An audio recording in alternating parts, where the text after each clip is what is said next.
할렐루야. 오늘도 주 앞에 나오신 여러분들을 주님의 이름으로 축복하고 환영합니다. 우리 추석 명절을 맞이해서 우리 멀리 출타하시고 또 온라인으로 미해하시는 믿음의 지추들에게도 하나님의 동일한 은총이 함께 하기를 간절히 소원합니다.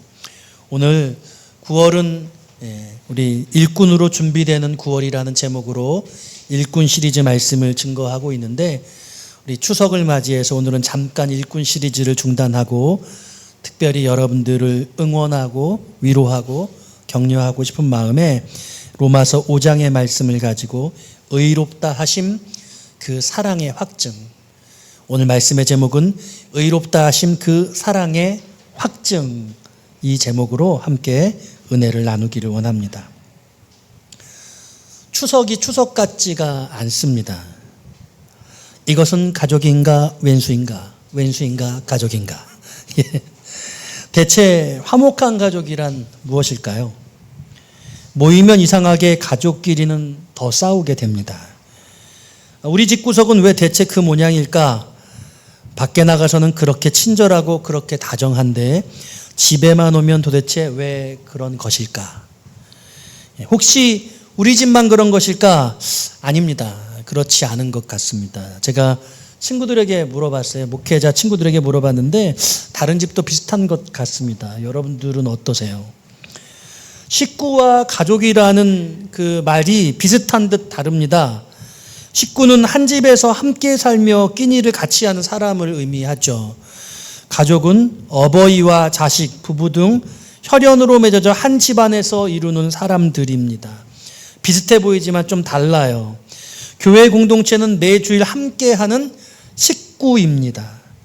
가족은 십수년을 멀리 떨어져 지내도 혈연 관계이기에 가족이죠. 가족과 식구, 여러분 누가 더 가깝습니까? 추석이면 가족들이 간만에 모여서 식구가 됩니다. 그런데 식탁 앞에 모여서 두런두런 나누는 이야기가 조심스럽습니다. 조심해요. 한간에 조카들의 취업, 결혼, 연애 따위는 금기사항입니다. 질문 하나에 현상금 마냥 큰 돈을 걸어야 합니다. 시사 정치 현안도 다루기가 예사롭지가 않습니다. 가족 사이에 진보와 보수가 만나 한 칼 토론을 벌이다 시쳇말로 칼부림이 날지도 모릅니다. 이번 추석은 특별히 사고도 나지 말고 아프지도 말아야 합니다. 응급실은 절대 불가입니다. 사랑하는 여러분, 오랜만에 만나 가족의 정서를 관리해 줄 필요가 있습니다. 그냥 가족끼리 무슨 말이라도 들어주고 받아주면 얼마나 좋겠습니까? 여러분 꼭 이번 추석에는 그러면 좋겠습니다. 큰 교회 당의장이신 제 스승님이 장로님들께 종종 이런 말씀을 하신다고 합니다. 장로는 목사의 정서를 관리해 주어야 한다. 제가 이 이야기를 들으면서 마음의 무릎을 탁 쳤습니다. 어디 목사와 장로뿐이겠습니까? 가족은 서로의 정서 관리자가 되어야 할 것입니다. 아들, 딸의 성적을 관리해주고 물질을 관리해주는 것보다 내면을 관리해주고 정서를 관리해주는 게 훨씬 귀합니다. 험난한 세상이에요. 밖에 나가면 휘둘리기 딱 좋습니다. 살아남기 위해 안간힘을 써야 합니다. 그러다 보니 집에 들어오면 상한 마음을 가족에게 퍼부어 댑니다. 엄마한테, 아빠한테, 아내한테, 남편한테, 형제 자매들에게 정말 가슴 아픈 일이에요. 올 추석은 유독 마음이 무겁습니다. 우리 교회에 자영업자가 많아서 한층 경제적 어려움이 저에게도 크게 느껴집니다. 여러분들은 오죽하시겠습니까? 추석을 앞두고 사랑하는 우리 식구들 온 마음으로 응원하고 축복합니다. 열왕기하 4장에는 선지생도의 미망인이 등장합니다. 젊은 과부였던 여인은 두 아이의 엄마이기도 하였습니다. 절대적 가난으로 아이들이 종으로 끌려갈 처지였습니다. 과부는 엘리사에게 읍소합니다. 늙은 선지자는 남은 한 병의 기름을 보고 빈 그릇을 빌려오라고 합니다. 그것도 많이 빌려오라 합니다. 이윽고 그릇마다 남김없이 기름이 채워지는 기적이 나타납니다. 올 추석에는 우리 사랑하는 여러분 마음의 그릇을 준비해 봅시다. 기왕이면 크게, 더 크게 준비하십시오. 하나님이 과부의 그릇을 채우시듯 여러분의 마음 그릇을 채우실 줄로 믿습니다. 응답하라 2024. 하나님이 채우시는 역사가 이번 추석에 여러분들의 가정마다 나타나게 되시기를 축복합니다. 저는 오늘 잠깐 일꾼 시리즈를 멈추고 로마서 5장을 가지고 의롭다 하심, 그 사랑의 확증이라는 제목으로 세 가지 하나님의 메시지를 여러분께 드리고자 합니다. 첫 번째로 따라합시다. 사랑의 징표. 예. 사랑하는 여러분, 여러분들은 하나님이 여러분에게 주시는 사랑의 징표를 가지고 계십니까? 하나님이 여러분들에게 사랑의 징표를 주셨어요. 그 사랑의 징표를 가지고 있냐고요. 무슨 말인가 생각하실 수 있을 것 같아요. 여러분, 사람들이 사랑하면은요, 서로에게 좋은 것을 주고 싶습니다. 그리고 연인들이 결혼을 할 때는 맹세를 합니다. 영원히 사랑하겠다고 서약을 하고 그 서약의 징표를 나누죠. 그게 뭐예요? 반지죠, 반지. 예. 그 반지의 제왕에 나오는 절대 반지 같은 그런 의미를 우리는 그 반지에 담아요. 우리의 사랑은 절대적이야. 우리의 사랑은 변하지 않아. 예. 그래서 반지로 변하지 않는 그 보석 같은 사랑을 약속을 하는 거죠. 저는 지금 근데 결혼 반지가 없어요. 결혼을 준비하면서 그 당시에 저랑 집사람이랑 600만 원씩 모아가지고 같이 1200만 원으로 결혼 준비를 했어요. 여러분, 돈 없어도 장가갈 수 있습니다. 결혼할 수 있습니다. 그래서요, 제가 반지를 한 10만 원 정도 했던 것 같아요. 아주 별로 보잘것없는 그런 반지를 했어요. 근데 그 반지가 지금은 없어요. 집사람한테 줬어요. 그걸 녹였는지 팔았는지 그래가지고 새로운 장신구를 했어요. 결혼을 하는데 저는 그 반지를 제가 그렇게 큰 의미를 두지 않았어요. 그거보다 좀 큰 의미를 둔 반지가 저에게 있었어요. 연애를 하면서 저기 그 압구정동 삼성동에 가가지고요, 거기서 커플링을 했거든요. 그게 훨씬 더 비쌌어요. 네, 그 반지도 지금 저에게 없어요. 그 반지도 저희 집사람에게 줬어요. 제가 손가락이 두꺼워가지고 그 반지가 안 맞아가지고 그 반지가 이제 제 집사람의 손가락에 맞고 제 집사람 거는 없앤 건지 어디 둔 건지 보이지가 않습니다. 녹여서 다른 걸 했을 수도 있을 것 같아요. 제가 우리 교우 중에서 보니까 아주 귀중하게 여기는 그 장신구를 가지고 계신 분이 계시더라고요. 우리 김자영 권사님. 전에 보니까 목걸이에 막 번쩍번쩍한 금 목걸이를 큼지막한 걸 하고 계셨거든요. 근데 되게 어려운 시절에 제가 보니까 그거 팔면 좀 돈 좀 되겠더라고요. 어려운 거 좀 지나갈 수 있을 것 같더라고요. 우리 권사님이 그러더라고요. 절대로 안 판다고. 왜냐? 친정엄마가 주신 거거든요. 친정엄마가. 근데 최근에 보니까 그 목걸이가 안 보여요. 내가 물어봤어요. 목걸이 어쨌냐고. 없앴대. 어디다 없앴냐고. 그거 정리해가지고 아들하고 딸한테 선물로 목걸이 줬어요? 해줬어요? 목걸이. 십자가 목걸이 해줬대요. 뭐예요 이게? 엄마의 사랑의 징표. 내 친정엄마가 내게 주신 사랑을 내 아들, 딸에게. 안타까운 사실은 여기에 남편은 해당 사항이 없다는 겁니다. 뭐 받았어요? 없죠? 남편은 국물도 없습니다. 있는 거 뺏어갑니다. 안타깝습니다. 네. 어쨌거나 사람들은 사랑하면 사랑의 징표를 남겨요. 하나님도 저와 여러분들에게 사랑의 징표를 남기셨어요. 8절 말씀 같이 한번 읽어보기 원해요. 8절입니다. 시작. 우리가 아직 죄인 되었을 때에 그리스도께서 우리를 위하여 죽으심으로 하나님께서 우리에 대한 자기의 사랑을 확증하셨느니라. 아멘. 하나님의 사랑의 확증이 분명히 있다는 거예요. 그 내용은 어떤 거냐면 그리스도께서 우리를 위해서 죽으신 것이라고 말씀하고 있어요. 예. 여러분, 하나님이 저와 여러분들을 위해서 십자가에 죽으심으로 하나님의 사랑을 확증하셨다고 하나님이 그렇게 우리에게 말씀하고 있어요. 자, 제가 지금 여러분께 오늘 첫 번째 메시지는 하나님이 여러분들을 사랑하신다는 그 사랑의 징표를 가지고 있냐고 물었어요. 그 사랑의 징표가 뭐냐고 한다면요, 오늘 1절에서 이렇게 말씀하세요. 1절 너무 중요해요. 큰 목소리로 함께 읽어보기 원합니다. 시작. 그러므로 우리가 믿음으로 의롭다 하심을 받았으니 우리 주 예수 그리스도로 말미암아 하나님과 화평을 누리자. 뭐라고 말씀하세요? 믿음으로 의롭다 하심을 받았다, 이렇게 말하고 있어요. 의롭다 하심. 하나님의 사랑의 징표가 뭐냐면 내 안에 의로움이 있냐는 거예요. 의로움.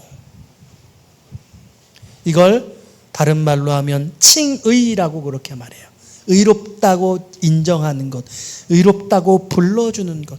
여러분 마음속에 여러분 나는 의로워, 나는 참으로 의로워, 이런 마음이 있냐는 거예요.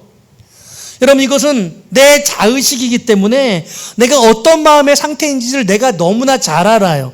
나는 내가 생각할 때 나는 너무 죄스러워, 나는 너무 부끄러워. 제가 고등학교 시절에 교회를 다니면서도 제 안에 그런 마음이 있었어요. 교회를 다니는데 왜 그렇게 죄스러워? 나는 왜 이렇게 죄인이야? 그런 죄의 마음이 너무 많이 있었어요. 교회를 다니는데 늘 예배를 드리던 제 안에 죄책감이 사로잡혔던 거죠. 그런데 오늘 이 성경 로마서 5장 말씀은, 5장 8절 말씀은 저와 여러분들에게 뭐라고 말하냐면 하나님이 저와 여러분들을 너무나 사랑하는데 그 사랑의 징표를 줬는데 그 사랑의 징표가 뭐냐면 우리 마음속에 의롭다고 하는 마음이 있다는 거예요. 여러분, 그 의로움이 있냐는 거예요.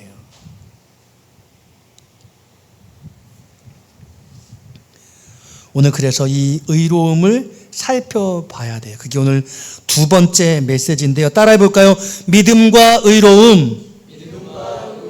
예. 여러분, 이렇게 말할 수 있어요. 여러분이 의롭다는 사실이 믿어지세요? 나는 의로워. 나는 이게 믿어져. 이게 믿어지지 않으면 내가 의롭다고 생각할 수가 없어요. 내가 어떻게 의로워요?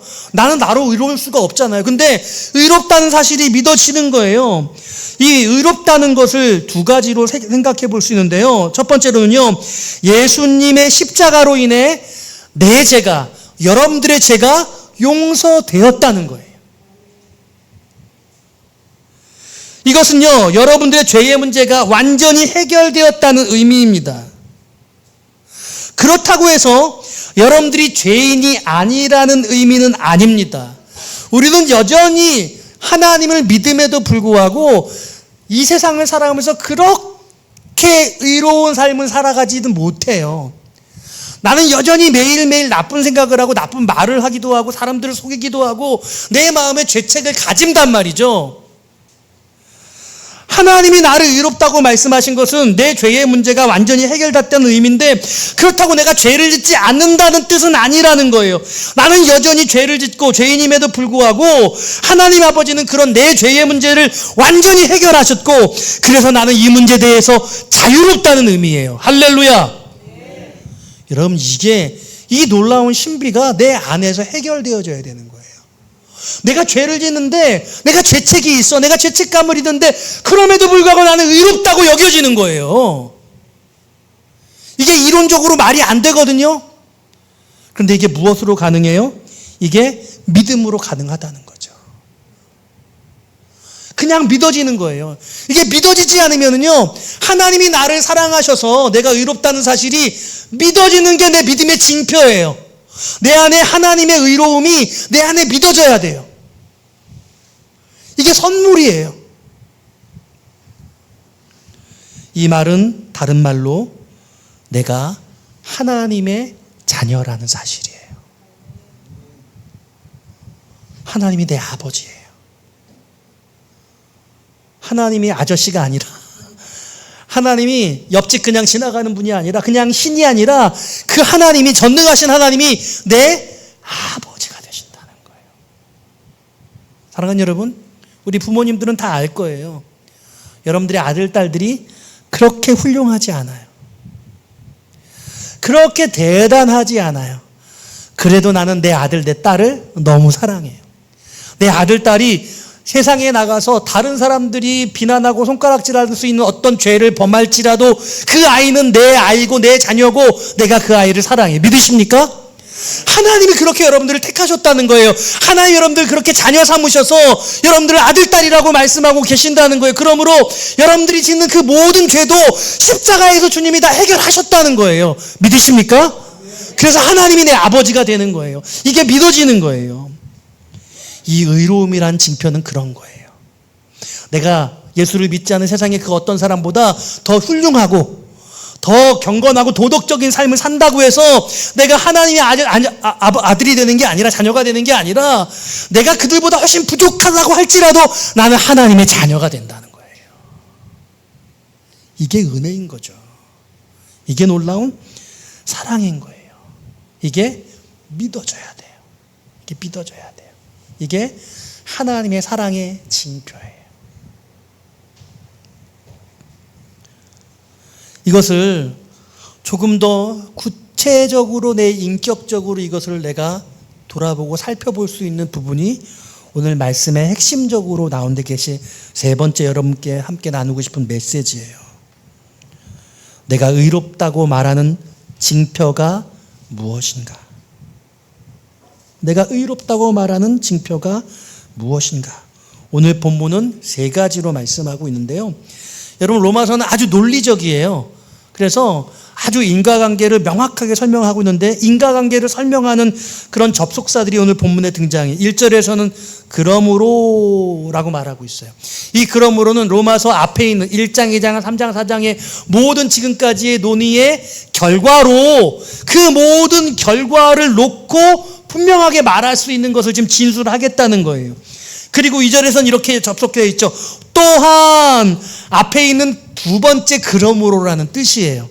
그리고 세 번째 다만 이뿐 아니라 세 번째 그러므로예요. 그러므로 앞에 로마서 1장, 2장, 3장, 4장에서 말하고 있는 모든 것에 대한 결과적인 세 가지를 이야기를 하고 있는데, 하나님이 우리를 너무나 사랑하셔서 그 사랑의 징표를 의로움이라는 것을 주셨는데, 그 의로움의 징표를 세 가지로 말씀하고 있다는 거예요.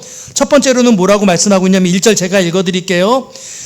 그러므로 우리가 믿음으로 의롭다 하심을 받았으니 우리 주 예수 그리스도로 말미암아 하나님과 화평을 누리자.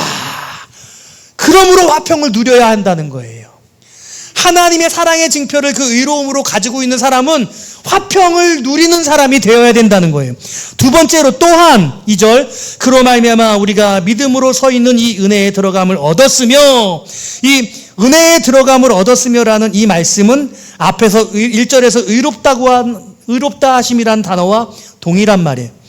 의롭다 하심이 믿음으로 하나님의 은혜에 들어감을 얻었으며와 같은 의미예요. 그 또한은 뭐냐? 즐거워한다. 즐거워하느니라. 즐거워함이라는 삶의 징표를 우리가 보여줄 수 있어야 한다고 말씀하는 겁니다. 세 번째로 4절인데요. 뭐라고 말하냐면요. 소망을 이루는 줄 안다. 이렇게 말하고 있어요. 3절부터 4절이에요. 다만 이뿐 아니라 우리가 환난 중에도 즐거워하나니 이는 환난은 인내를, 인내는 연단을, 연단은 소망을 이루는 줄 알매니라. 그래서 그러므로 또한 뿐만 아니라, 그러므로는 화평을 누리고 있다. 누려야 된다. 또한 즐거워해야 한다. 뿐만 아니라 소망을 이루는 줄 알아야 한다. 이렇게 인과관계 세 가지로 하나님이 사랑하는 그 징표로서의 의로움을 가진 자의 삶의 모습은 화평을 누리는 모습, 즐거워하는 삶의 모습, 그리고 어떤 삶의 상황 속에서라도 소망을 이루어질 것을 알고 있는 삶의 모습을 가져야 한다. 이렇게 말씀하고 있는 거예요. 각 세 가지를 조금 더 구체적으로 묵상해 보고 싶은데요. 첫 번째로 하나님의 이 사랑의 확증으로서의 의롭다 하심의 징표를 가진 첫 번째, 화평을 누리자. 이 1절 말씀, 이 화평은 어떤 화평인가를 알아야 해요. 여기 뭐라고 말하고 있어요? 우리 주 예수 그리스도로 말미암아 하나님과 화평을 누리자 그랬어요. 누구와 화평을 누려요? 하나님과 화평을 누리는 거예요. 여러분, 우리 마음이 편안해요. 편안해요. 그럼 이 편안함은 세상의 모든 환경을 다 내려놓고 내 마음에 내 1인칭적 심적 편안이에요. 그런가 하면 어떤 세상의 변화와 많은 그런 풍랑이 일고 삶이 바뀌어도 내 마음이 흔들리지 않아. 이게 불교에서 말하는 무중력의 상태, 무심의 상태예요. 세상의 모든 소욕을 그치고 마음의 모든 원한을 끊어내게 되면 내 마음이 무념무상의 상태가 돼서 어떤 것에서 흔들리지 않는 그런 상태가 된다는 거예요. 이게 불교적인 평안이에요. 그런데 오늘 성경에서 말하는 하나님의 이 화평은 히브리어로는 샬롬, 헬라어로는 에이레네, 성경의 다른 번역을 보면 평화, 평안, 평강, 이 모든 것들을 화평이라고 말하고 있는 거예요. 우리가 가져야 될 진정한 화평, 평안은 어떤 것이냐면 하나님과 누리는 평안이에요. 할렐루야. 요한복음 14장 7절, 여러분 잘 아시는 말씀이에요. 평안을 너희에게 끼치노니 곧 나의 평안을 너희에게 주노라. 내가 너희에게 주는 것은 세상이 주는 것 같지 아니하니라. 너희는 마음에 근심하지도 말고 두려워하지도 말라.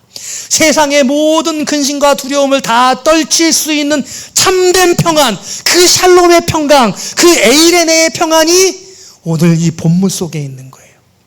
하나님이 우리를 사랑하셔서 우리 가운데 징표를 주신 그 의롭다 하심, 내가 너를 의롭다, 내가 그렇게 너를 칭했어 라고 할 때에 그 의로움의 징표가 뭐냐면 그 샬롬의 평강이 내 안에 있다는 거죠. 하나님과 진정한 평강을 누리게 되므로 세상의 모든 평지풍파, 세상의 모든 그런 어려움, 고통들, 이것들을 떨칠 수 있는 참된 평화가 있는 거예요. 믿으십니까? 여러분, 그것을 여러분들이 가지시고 계시냐는 거예요. 오늘 그 화평을 뭐라고 말해요? 누리자는 거예요. 이 화평을 누리라는 게 뭐예요? 이미 있어요. 있는 거예요. 화평이 없는 게 아니라 이미 있어요. 근데 있는데 이걸 우리가 못 누리는 상태에 놓여져 있는데 누리지 못하지 말고 누리라는 거죠. 누리라. 이미 다 펼쳐져 있는데 그것을 누리지를 못하고 있다는 거예요. 누가? 우리가, 하나님의 자녀인 우리들이. 사랑하는 여러분, 그 화평을 누리는 저와 여러분 되시기를 주의 이름으로 축원합니다. 누가복음 2장 14절이 말해요. 지극히 높은 곳에서는 하나님께 영광이요 땅에서는 하나님이 기뻐하신 사람들 중에 평화로다. 우리 주님 이 땅에 성육신하셔서 아기 예수로 오실 때에 이 모든 이 땅의 평화를 선포하고 계시다는 겁니다. 그러므로 여러분, 우리 어떤 삶의 상황 속에서도 우리 안에 이 샬롬의 평강이, 이 평화가 필요하다는 거예요. 두 번째로, 하나님이 우리를 사랑해서 우리에게 의로움이라는 확증을 주실 때 두 번째가 뭐라고요? 즐거워하느니라. 즐거워함이 있다는 거예요. 2절 말씀 다시 한번 읽어볼게요. 2절 말씀 다 같이 읽어볼까요? 시작.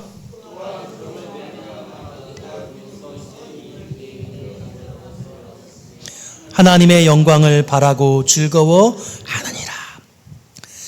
하나님께서 주시는 사랑의 확증으로서의 의로움을 가진 자는 즐거움이 있다는 거예요. 근데 이 즐거움의 근거가 뭔지를 2절이 명확하게 말씀하고 있는데, 하나님의 영광이라고 말씀하고 있어요. 하나님의 영광을 바라며 즐거워한다는 거예요. 우리가 어떤 것에 즐거워해요? 우리가 우리의 즐거움의 대상이나 즐거움의 내용을 살펴봐야 돼요. 우리는 세상적인 것들로 즐거워하고 있다면, 우리가 하나님과 상관없는 다른 것들로 즐거워한다고 한다면 그 즐거움은 세상적 즐거움이고, 오늘 하나님의 자녀로서 사랑의 징표를 가진 자로서의 삶의 태도는 아닌 거죠. 우리가 즐거워해야 하는데 그 즐거움은 하나님의 영광 때문이어야 한다는 거예요. 오늘 우리가 예배해요. 우리가 이 예배의 목적이 뭐예요? 하나님을 즐거워하는 거예요. 하나님께 영광을 돌리는 거예요. 제가 종종 그런 생각을 해요. 내가 예배를 기뻐하고 있는가? 내가 예배를 통해서 하나님께 영광을 돌린다고 하는데 내가 정말 하나님을 즐거워하고 있는가? 우리가 예배를 의무적으로 억지로 드리는 그런 마음가짐을 가지고 한다면 그거는 하나님께서 주시는 그 영광을 바라는 즐거움에 동참한 모습이 아니라는 거예요. 사랑하는 여러분, 여러분들은 무엇을 현재 즐거워하고 있습니까? 돈을 버는 것을 즐거워하고 세상적인 세상 사람, 믿지 않는 사람들이 즐거워하는 것과 동일한 원인을 가지고 즐거움을 추구하고 있다고 한다면 오늘 하나님의 사랑의 그 의로움의 징표를 가진 자의 삶의 모습과는 조금 거리감이 있는 거죠. 나는 예배하는 게 즐겁고 내 삶의 모든 것들을 통해서 하나님의 영광을 이루어 드릴 수 있기를 원해요. 내 삶의 목적과 이유는 하나님의 영광이야. 그리고 그 영광이 드러나게 될 때 나는 너무 기쁘고 행복해. 할렐루야. 여러분 그렇게 되시기를 축복해요. 그래서 오늘 2절 말씀에 우리가 믿음으로 서 있는 이 은혜에 들어감을 이미 얻었기 때문에 그것을 아는 자로서 즐거워할 수 있다는 거예요. 하나님의 영광을 바라보며. 오늘 신앙생활은 저와 여러분들 가운데 이 즐거움을 경험하게 되시는 은혜가 있기를 소원합니다. 마지막으로 세 번째 4절 말씀에 소망을 이루는 줄 안다. 소망이 이루어질 것을 안다 이렇게 말하고 있어요. 3절 4절 말씀이 이렇게 말하죠. 우리가 환난 중에도 즐거워하나니. 자, 2절에서 말했던 하나님의 영광을 바라면서 즐거워하는 즐거움이 얼마만큼의 즐거움이냐면 우리의 삶이 너무나 어렵고 힘들어서 고통스러울지라도 환난이 있을지라도 즐거워할 수 있다고 말씀하고 있는 거예요. 여러분 요즘에 너무 어렵잖아요. 여러분 너무 어려운데 즐거우시기를 주님의 이름으로 축원합니다. 참 이렇게 말하기가 어려워요. 그런데 왜 즐거워할 수 있냐고 하니까 이 프로세스가 있다는데요. 고통을 당하는 환난이 있으면 우리는 참고 견딘다는 거예요. 그리고 이 인내라는 것, 참고 견디는 과정을 통해서 우리는 연단되어진다고 말해요. 이 연단이 뭐냐면 금을 재련하는 거예요. 금의 순도를 높이는 거예요. 순도 99.99%의 완벽한 금을 향해서 만들어져 간다는 거예요. 우리는 이 훈련과 이 연단의 과정을 통해서 아주 고결한 믿음의 성숙함의 지경으로 만들어져 간다는 거예요. 그러니까 고통을 당할 때 내게 왜 이런 고통이 있지? 그런데 이렇게 생각하지 않고 내게 이런 고통이 있구나. 나는 이 고통을 통해서 하나님의 거룩한 인격으로 하나님을 기뻐하는 고상한 믿음의 신앙의 성숙으로 내가 나아갈 수 있게 될 거야. 이런 생각을 하게 된다는 거예요. 그래서 인내할 수 있고 그래서 마침내 정금처럼 만들어져서 그래서 소망을 이루게 한다. 그것을 안다는 거예요. 모르지 않아요. 알아요. 그래서 이걸 이미 알고 있기 때문에 끝나게 되는 시간이 있다는 거예요. 그것을 소원한다는 거예요. 그래서 어떤 삶의 상황 가운데도 기뻐할 수 있다. 삶을 관조할 수 있는 힘을 가지게 되는 것이죠. 오늘 5절은 이렇게 말해요. 소망이 우리를 부끄럽게 하지 아니함은 우리에게 주신 성령으로 말미암아 하나님의 사랑이 우리 마음에 부은 바 됨이니. 좀 말이 어려워요. 이걸 거꾸로 말하면 이렇게 볼 수 있어요. 소망이 없으면 부끄러운 거예요. 소망이 우리를 부끄럽게 하지 않는데요. 소망이 있기 때문에 부끄럽지 않다는 거예요. 소망이 없으면 부끄럽다는 거예요. 우리가 우리 삶 가운데 이 소망을 갖지 못하게 되면 우리는 부끄러운 삶을 살 수밖에 없게 된대요. 왜냐하면 이어서 6절에 뭐라고 말하냐면 우리가 아직 연약할 때에 그리스도께서 저와 여러분들 경건하지 않은 자를 위해서 죽었기 때문에 8절에 우리가 아직 죄인 되었을 때에 그리스도께서 우리를 위해서 죽으셨기 때문에 우리가 그 예수 그리스도로 말미암아 소망을 가질 수 있게 되었고 그 소망이 없다는 건 우리는 부끄러운 삶을 살 수밖에 없다는 말씀을 하고 계시는 거죠. 정리해 볼게요. 여러분은 이 사랑의 확증을 가지고 계세요? 나는 의로워. 나는 죄인이고 난 매일매일 부끄러운 삶의 모습을 가지고 있지만 나는 그래도 하나님의 자녀야. 하나님 내 모든 인생의 죄의 문제를 다 이미 해결하셨어. 그러므로 나는 몸부림쳐 싸우면서 내 죄의 문제와 싸워서 내가 해결하지 못한 내 오늘의 죄를 마침내 너 내게 해결하고 말 거야. 하나님 보시기에 더 거룩하고 존귀한 정금 같은 믿음의 신앙으로 난 성장해 나갈 거야. 나는 그걸 알아. 할렐루야. 우리가 그런 믿음의 태도를 가지고 살아갈 수 있다는 거예요. 사랑하는 여러분, 우리 얼마나 어렵습니까? 우리 아빠들, 우리 가장들 얼마나 애쓰시고 계십니까? 우리 자녀에게는 대부분 자영업자세요. 우리 너무너무 경제적으로 어려워서 답답한데 그래도 교회 오면 너무 행복해 하시는 모습을 보니 그나마 제가 참 감사한데요. 그런데요, 오늘 이 말씀이 여러분들에게 소망이 될 수 있기를 바라요. 우리 삶이 아무리 어렵고 힘들지라도 이 삶이 우리의 평안을 앗아갈 수 없습니다. 우리는 이런 어려운 상황 속에서도 마음의 평안과 즐거움을 누릴 수 있고 소망을 가지고 있는 것이죠. 여러분 믿으십니까? 네. 그러므로 내 안에 이런 마음을 가지고 여러분이 어려운 시기를 승리해 나갔으면 좋겠어요. 세상 사람들이 자꾸 어렵다 하고 힘들다 하니까 나도 모르게 그런 비탄에 빠지게 되는 것 같아요. 그런데 세상이 어려운 건 사실이에요. 정말 그거는 비극적이에요. 그러나 그럼에도 불구하고 그 세상이 우리의 마음을, 이 평안을 빼앗아갈 수 없어요. 하나님 우리를 사랑하셨고 십자가에서 그 아들 예수를 죽게 하셔서 내어주심으로 우리를 의롭다고 말씀하시고 우리를 자녀 삼아 주신 거예요. 우리는 거룩한 하나님의 자녀로서 이 의로움을 반드시 지켜야 하는 것입니다. 그러므로 오늘 이 추석에 경제적으로 넉넉하지 못하고, 그러니 좋은 선물도 드리지 못하고 용돈도 넉넉히 드리지 못해서 무거운 마음으로 형제자매들 만나고 부모님 만나는 여러분, 그런 마음 갖지 마시고 여러분 가서 당당하게 나 좀 어려워요. 그래도 나 괜찮아요. 나 너무 감사해요. 내 안에 있는 샬롬의 그 하나님을 가족들과 나누는 그런 은혜가, 그런 영광이 여러분들의 삶 가운데, 이 추석 가운데 임하게 되시기를 주님의 이름으로 축원드립니다.